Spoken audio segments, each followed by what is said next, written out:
네, 고전읽기 글쓰기 수업 오늘은 노인과 바다의 설명 좀 드릴게요.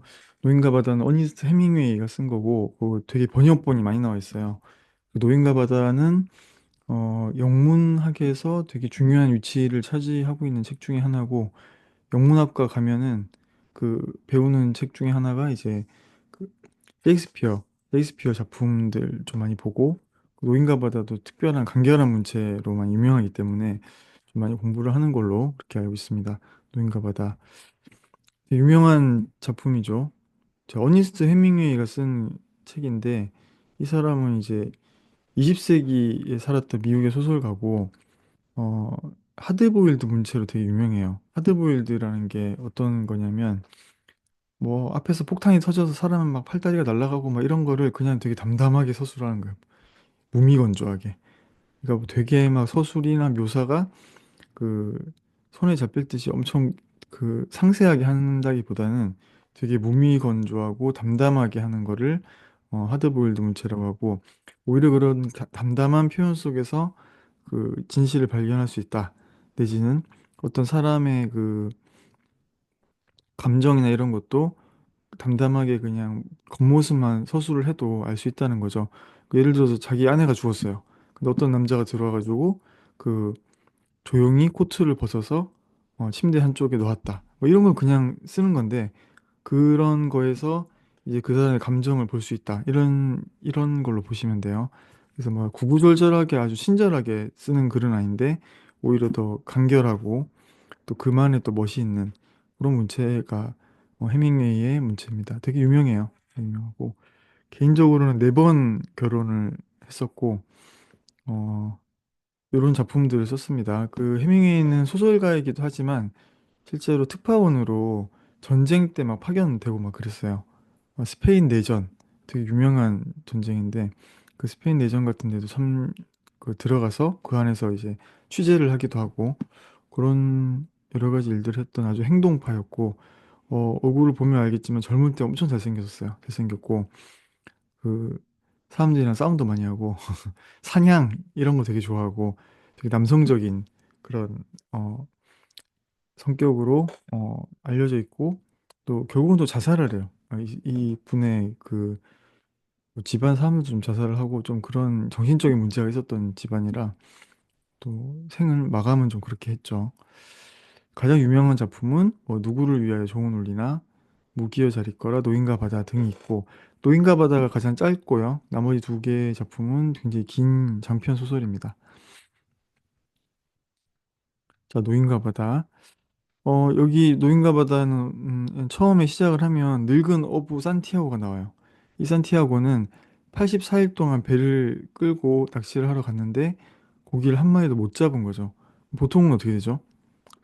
좌절하겠죠. 나는 이렇게 왜 이렇게 안 되지? 운이 없나? 나는 실력이 없나?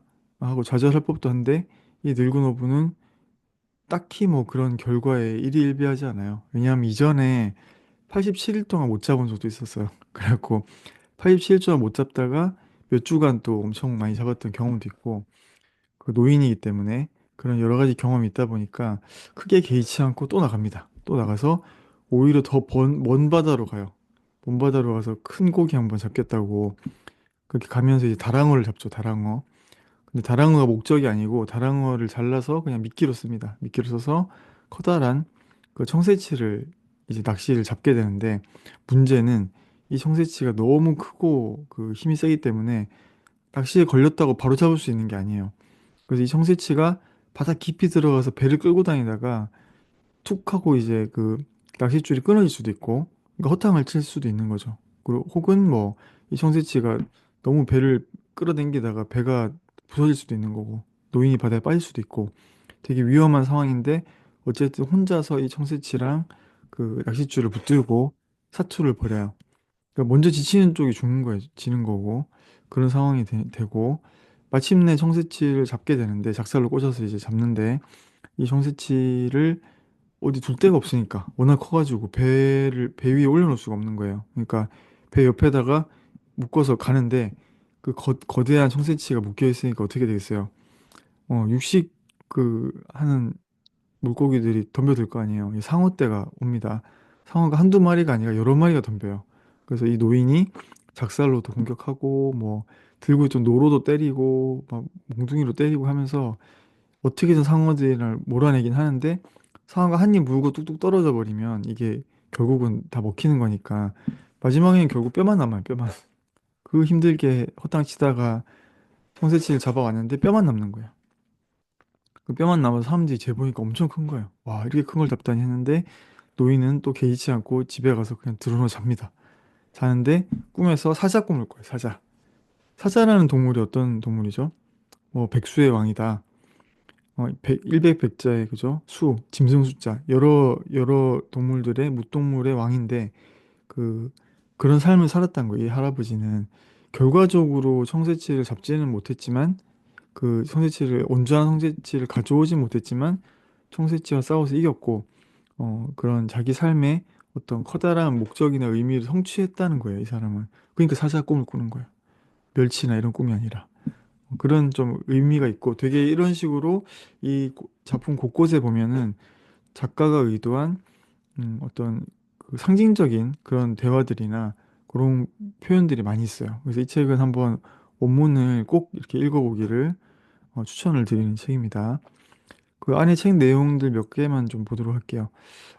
그 산티아고 노인 옆에서 좀 보조를 하는 도와주는 아이가 있어요. 그 아이는 산티아고 노인을 되게 믿고 따르는데 아이의 엄마 아빠는 산티아고 노인이랑 같이 다니지 말라 그래요. 왜 그렇죠? 84일 동안 물고기도 못 잡고 그 운이 없는 사람인 것 같은 거, 이 사람은. 굳이 저렇게 운도 없는 늙은이 따라다니지 말라고 아들한테 얘기를 합니다. 그래서 그 아이는 그 산티아고 노인이랑 같이 일을 못 하는데 그래도 막 도와줄라 그래요. 챙겨주고. 일어나셨어요? 막 그렇게 하고 와서 들여다보고 이런 아이가 있습니다. 그 아이한테 그 산티아고 노인이 84일간 물고기를 못 잡았지만 이런 말을 해요. 우린 믿음이 있지. 그렇지 않니? 라고 얘기를 한 거예요. 믿음이 있는 거예요, 믿음.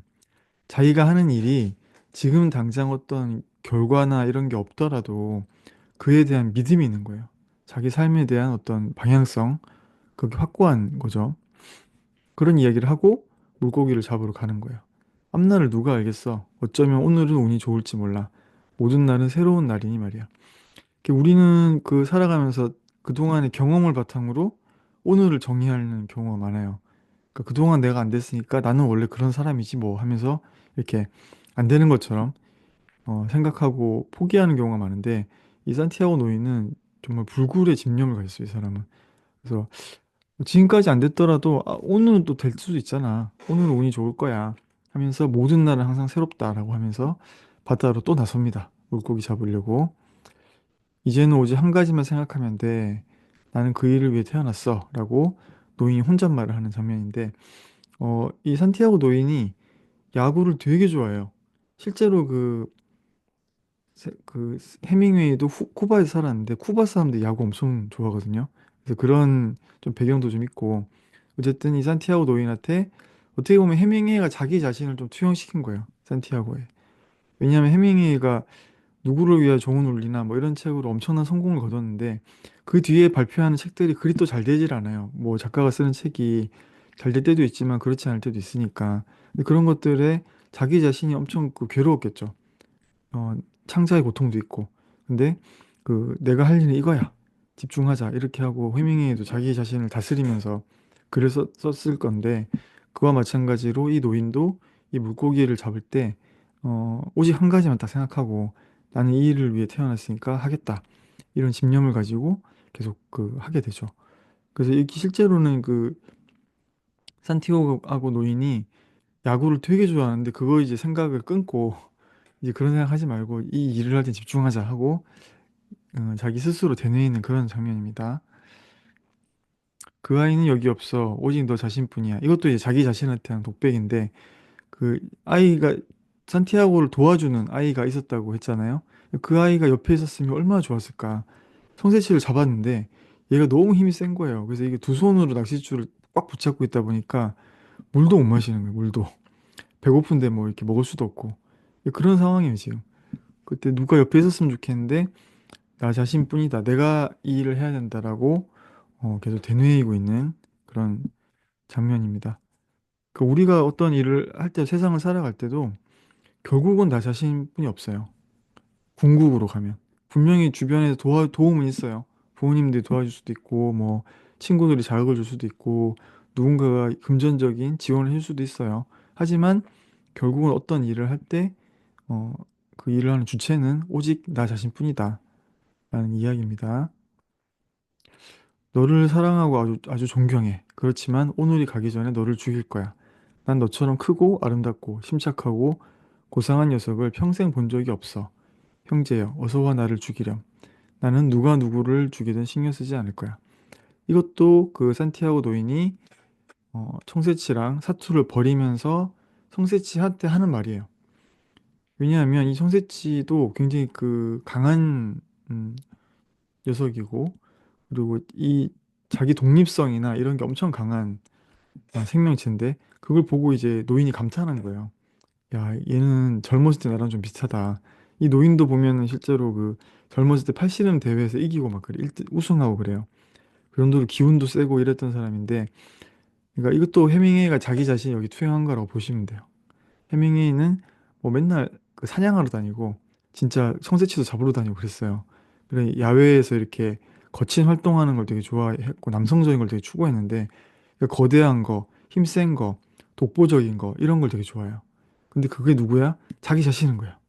그게 자기 자신이라고 해밍이 생각을 했는데 그 산티아고도 그런 해밍웨이가 자신을 투영한 존재니까 산티아고가 볼 때 해밍웨이 같은 그런 성세치를 본 거예요. 그래서 존경을 하는 거예요. 하지만 이 지금 성세치랑 산티아고가 1대1로 지금 싸우고 있는 거예요. 싸우고 있는 거니까 그 본질은 싸움이니까 어떻게 해야 돼요? 한쪽은 잡아야 되는 거고 한쪽은 줄을 끊고 도망가야 되는 거고 둘이 대결을 하고 있는 거니까 산티아고는 뭐라 그래요? 오늘이 가기 전에 너를 죽일 거야. 내가 너를 너무 좋아하지만 너를 존경하지만 내 일은 이거니까 너를 죽여야 돼. 너처럼 크고 아름답고 고상한 녀석을 본 적도 없어. 그러니까 형제라 그래, 형제. 만약에 내가 지더라도 괜찮을 것 같아. 이런 말도 하죠. 이게 이런 내용들이 결국은 해밍이 자신을 투영했다라고 이 작품의 성세치랑 노인한테 그렇게 좀 볼 수 있는 부분으로 해석할 수 있습니다. 고통은 인간에게 아무것도 아니야. 자, 그 노인이 청새치랑 막 싸우고 있는데 두 손이 지금 어떻게 되겠어요? 까지겠죠. 피가 막 나요. 그리고 청새치가 하도 몸부림치니까 잡고 있다가 막 넘어져서 머리가 깨져서 눈썹이 찢어져서 막 피도 나고 그래 얼굴에 지금. 근데 피도 닦지도 못해. 두 손으로 이걸 잡아야 되니까 그런 상황이에요. 그런 상황. 고통은 인간에게 아무것도 아니야. 라는 부분이 나오고 그런 고통이 있지만 내 할 일을 하겠다라는 거죠. 노인은. 그리고 노인이 그 청새치를 잡아오는 과정이 어떻게 됐다 그랬죠? 그 다 뜯어먹혀요. 수많은 상어떼들이 달려들어가지고 다 뜯어먹어버려요. 뼈만 앙상하게 남은 걸 쥐고 그 배 옆에다가 달고 오는데 그걸 보면서 노인이 이런 말을 하는 거예요. 사람은 패배하려고 태어난 게 아니다. 파괴될 수는 있지만 패배하지 않는 거야. 아무것도 날 패배시키지 못했어. 결과는 뭐예요? 아무것도 없어요. 결과는 그냥 앙상한 뼈만 들고 온 거야. 그 수많은 고통을, 싸움을 치르고 왔는데, 그죠? 하지만 자기는 졌어요, 안 졌어요? 안 졌다는 거예요. 뭐 어떻게 보면 정신승리라고도 할 수 있는데, 자기는 패배하지 않았다. 파괴는 될 수 있을지언정 누군가 나를 괴롭히고 상황이 너무 안 좋고 해서 파괴될 수도 있죠. 하지만 노인은 할 일을 다 했어요, 안 했어요? 다 한 거예요. 그러니 뭐예요? 패배하지 않았다. 그러니 나는 패배하려고 태어난 것이 아니다. 나는 뭐예요? 사자다 이거 사자. 사자 꿈을 꿔 뒤에 가서. 자, 이런 내용이니까 이게 한 중편 소설이라서 한 읽으면 2, 3일 동안 한 몇 시간씩 투입을 하면 읽을 수 있을 거예요. 그러니까 엄청 어려운 책은 아닌데 그렇다고 쉬운 책도 아닙니다. 짧고 쉽지만은 않아요 또. 그러니까 조금 집중해서 읽어보기를 바라고 이번 에세이는 이 주제로 한번 써볼게요. 어떤 무엇을 위해서 내가 살아가는 것이 좋을지에 대한 나의 생각, 뭐 나의 이야기도 좋고 일반적인 인생, 사람들에 대한 이야기도 좋아요. 현대 사회에 국한해도 되고 아니면 조금 본질적으로 인간이란 이런 거야라는 생각을 좀 풀어도 되고 아니면 처음 말한 것처럼 조금 이런 게 힘들면 그냥 순수하게 나는 어떻게 살아가면 좋을 것 같아. 나는 무엇을 위해 살아야 될 것 같아. 이런 걸 써도 되고 이런 생각을 1200에서 1600자니까 그 A4로 치면은 한 장 정도? 그 정도면 됩니다. 필수로 이제 어니스트 헤밍웨이의 노인과 바다의 내용을 좀 인용을 해서 한번 써보세요. 그리고 이제 서론, 본론, 결론을 좀 잘 나누면 좋아요. 기승전결. 이게 서론에는 좀 그 어떤 흥미를 끄는 내용들이나 이 글이 어떤 식으로 갈 거다라는 내용을 좀 쓰고, 본론에는 그 말 그대로 무엇을 위해 살아가는 게 좋을지에 대한 나의 생각, 1번, 2번, 3번 뭐 이 정도를 쓰면 되겠죠. 결론에서는 요약 정리 강조를 해주고, 그런 형식을 조금 지켜서 쓰는 연습을 한번 해볼게요. 어, 네이버 아래때 인문학 아카데미 카페에서 요 주니어 고전읽기 글쓰기 수업 쪽에서 그 써주시면 되고요.